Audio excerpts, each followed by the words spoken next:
Pampost sa FB. Lagi siya naalis. Katulad niya kasi madali siyang matanggap. Ka mag-alala. Buti nga ako, napatigil na sa isang...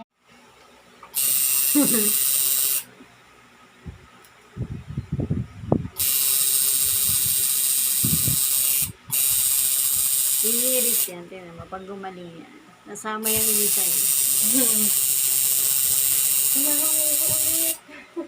Sarap pala, sakit. Sa susunod, may recruit na yan. Nagre-recruit ka na. Si Jocelyn. Oo. Si Jocelyn.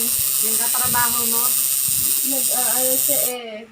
Dapat sa susunod, ang tanong nyo sa akin, huwag nyo na akong tatanungin kung magkano. Pwede ba ito sa ganun presyo? Ganoon. oo. Kasi mga natatuan ko na. Paano pwede ba sa ganun? Ano kasi siya, ang tanong na kasi sa akin kung magkano to, tinatanong niya lagi kung magkano, kaya pinapasok ko. Ngayon, ang gawin mo ganito, pagka hindi niya makuha, magkano bang budget mo? Oo, yun. Ganoon. O kaya i-text niyo sa akin, ang budget niya ganito, pwede na ba yan? Yun. Okay naman, yun mo, mamaya na ulit.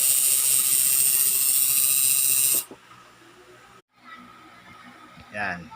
Itong karugtong ng kaninang tattoo. Dito. Para, yan. Bahala na sila mag-isip. Okay.